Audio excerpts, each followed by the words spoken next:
Azanoto, de Frida e tu de Fritz, porque eu sei que tu já tá também te organizando aí pra ir pra Outubro. Vai todo mundo pra Oktoberfest esse ano.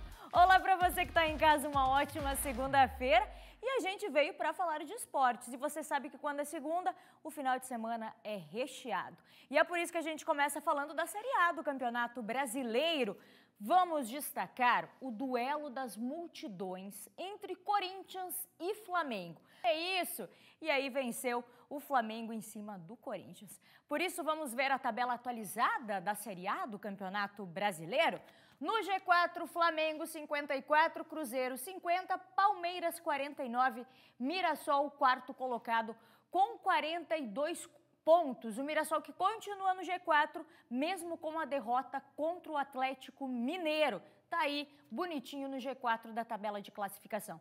Aqui embaixo, Juventude 22, Vitória 22, Fortaleza 21 e o Sport, o último colocado, lanterna da Série A, com 14 pontos. Ainda hoje, para encerrar a rodada, São Paulo joga contra o Ceará às 8 horas da noite no Morumbis. Assim está a tabela de classificação da Série A.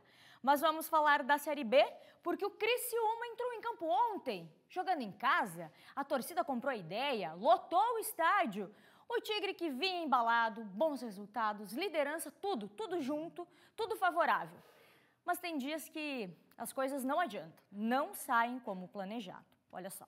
Mesmo com a derrota, o Criciúma continua líder com 49 pontos, mas agora precisa secar os adversários para se manter ainda na ponta. Goiás e Curitiba ainda não jogaram na rodada, se vencerem, passam o Criciúma. Mas hoje ainda o Tigre é o líder da Série B do Campeonato Brasileiro. E ainda hoje tem mais jogos pela Série B, porque Chape e Avaí entram em campo. O Verdão do Oeste enfrenta o Amazonas fora de casa às 4 da tarde.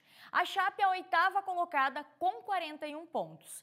Mais tarde é a vez do Avaí, que pega o Curitiba na ressacada às 7h30 da noite. Se vencer ainda, o Leão ajuda aí o Criciúma, né? O Leão é o 11º colocado com 40 pontos. Inclusive, o Avaí para esse jogo vai contar com a estreia dele. Tá aí, do novo comandante, Vinícius Bergantin, que já vem treinando desde a semana passada. Ele está comandando já os treinos da equipe, né, na ressacada, já organizando, conhecendo o elenco, conhecendo os atletas. Inclusive treinou no sábado, essas imagens aí foram do final de semana, justamente para já organizar a equipe que entra em campo hoje. Inclusive ele falou, né, o técnico, da importância da torcida e o time andarem juntos nesta fase da competição. Olha só.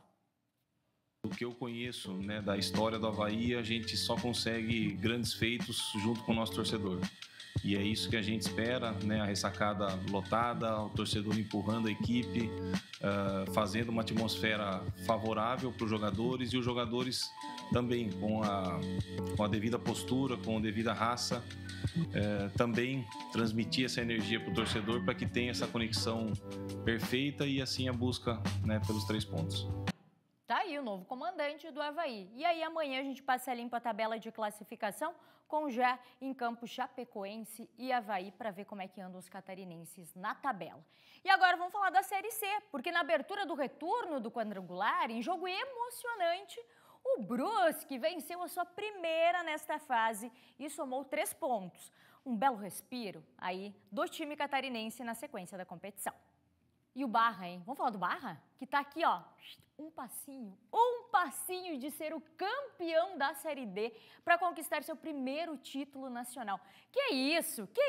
Olha o Barra, mesmo saindo atrás no placar, porque foi o Santa Cruz quem abriu o placar com o Renato, que fez o gol de cabeça ali na abertura.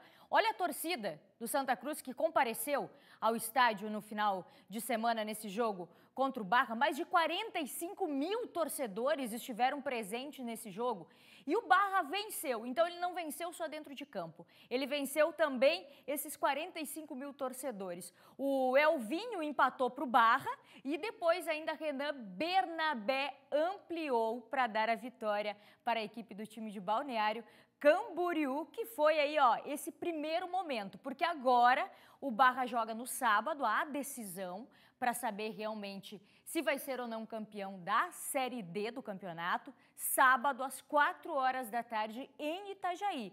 E o Barra pode jogar por um empate. Se empatar, conquista o título inédito.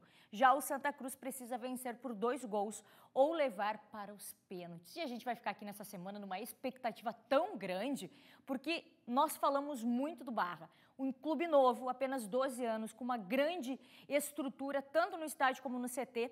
E além de conquistar a vaga para a Série C do ano que vem, pode levantar o título de campeão da Série D do Campeonato Brasileiro. Bora acompanhar o Barra essa semana. Mas agora, vamos falar dela, que movimenta também o estado no segundo semestre? Copa Santa Catarina.